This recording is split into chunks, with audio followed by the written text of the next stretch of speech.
Let's talk now about what to do with the dollar, especially for teenagers and for kids. This is really important because this is one of the best places to start when you're like 15 years old, mid-teens. This is a great place. What to do with the dollar.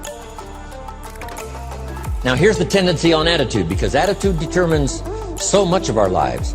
What difference does it make if a child has $1 when you ask what should he do with it? It's only a child and it's only $1. But see, here's where it all begins. Your financial journey begins with what you do with the first $1. It's where it begins. Now sure, you can do the wrong things and finally correct that and get on a better path, but it all begins on what you do with your resources. Jot this phrase down. It's one of the best for the weekend. Here's the 2 challenges of life. Number 1, the development of our full potential. That's challenge number 1. Challenge number 2 is the wise use of all our resources. That sums up life in general. The development of all of our potential and the wise use of all our resources. One of our resources is time, and we talked about that. Now we're going to talk about the wise resource called money. And let me share with you now a little plan. Because when I met Shof, and he asked me about my financial condition, he said, how much money have you saved and invested the last 6 years? And I said 0. He said, not a good number.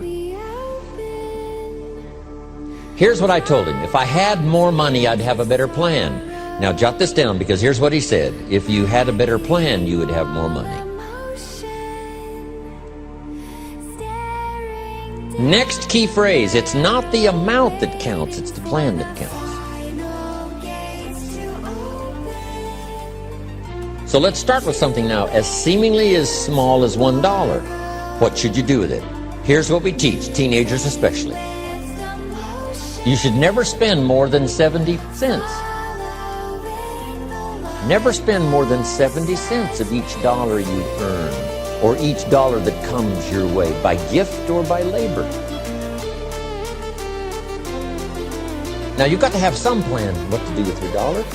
I've developed this little plan simply for suggestion, and then you've got to do the rest to revise it and do whatever you want to with it. But here's what I teach. Never spend more than 70 cents. You've got to pick something, some number. This is the best one I could figure out. Now we've got another 10 cents, and another 10 cents, and another 10 cents, which is the 30 plus the 70, which is the full dollar. So we spend nothing more than 70 cents. Now what do we do with the other 30? Here's some of the most important information. 10 cents is for charity, or for church, or whatever worthy projects you think you might engage in. Here's one of the best things to teach kids, generosity. Because first we're going to teach abundance, to provide more than you could use for yourself. The be fruitful philosophy means to produce more than you need, so you have more than necessity. You have some to share. Some churches teach a 10%, a tithe they call it, which is fine.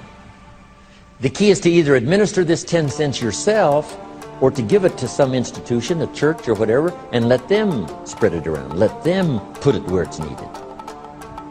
Now, if you're going to give to some charity or church, you must let them take you on the tour and show you where it goes. Okay, if you part with the money, let them give you the tour. Here's where the 10% goes if you're going to tithe. Because now that gives you great joy to give 10%. Because you say, hey, here's what it's doing, here's what it's doing, here's where it's going, here's what it's doing. Okay? Now the next 10 cents is called the use of capital. Here's what capital and capitalism is. So jot this down. Capital is any value you set aside. Capital is any value you set aside to be invested in an enterprise that brings value to the marketplace, hoping to make a profit. That's what capital and capitalism is. I can say it in one sentence. Capital is any value you set aside to be invested in an enterprise that brings value to the marketplace, hoping to make a profit.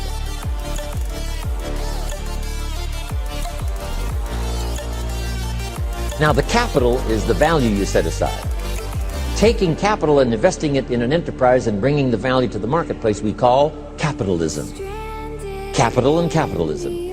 Now, who can understand this? First of all, the farmers understand it. Here's what seed corn is. It's capital.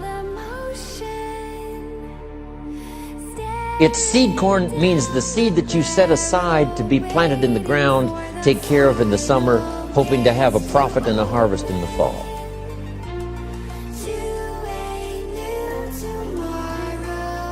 So the farmer sets aside his seed corn. Question, would he let his family eat it?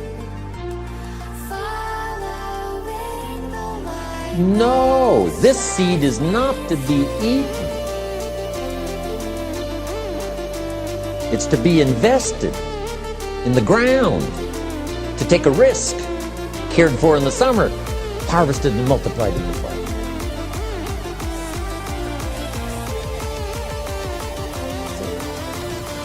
Now, the same is true of some of your money.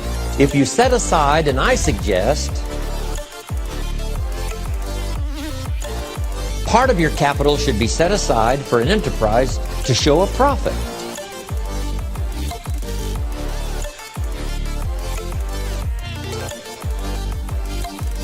And we can teach kids the early fundamentals of capitalism. Now, once the kid has $1 profit, now what should he do with the dollar? This is the formula that I've come up with, what to do with that dollar.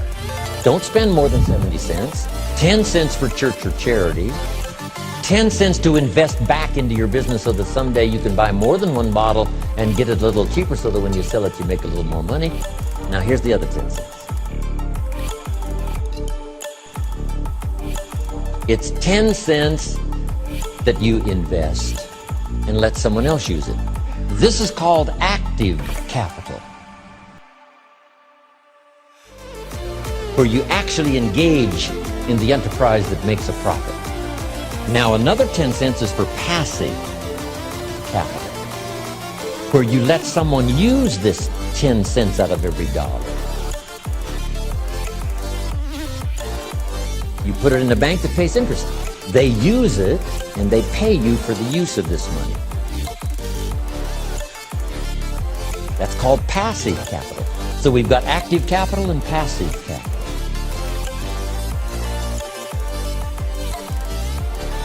Maybe you invest this in a stock eventually if you have enough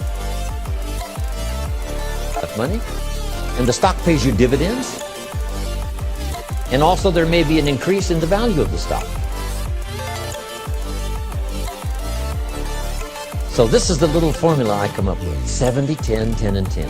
It's very simple.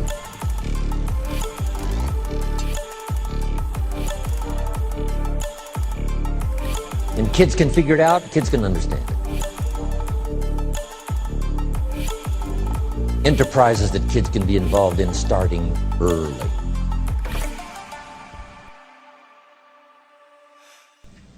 Now, when you first start, if you're an adult now, you may be in such bad shape financially that you couldn't do the 70, 10, 10, and 10. If you're in real bad shape, you may have to do the 97, 1, 1, and 1. Because it may take this to pay your bills if you haven't had a good plan up until now. But jot this down now. It's not the amount that counts, it's the plan that counts. So let's say you were in such poor financial shape, you had to start 97, 1 for charity, 1%, another 1% for active capital, another 1% for passive. Now here's the key. To get these numbers starting up and get this number starting down. If you will actually do this, you can't believe how exciting it is to watch the numbers change. Remember what Cho said. If you will change what? Everything will change for you. If you start to change, I'm telling you, these numbers will start to change. And the first thing you know, these numbers keep going up, up, up, up, up, until finally you can get to the 70, 10, 10, and 10.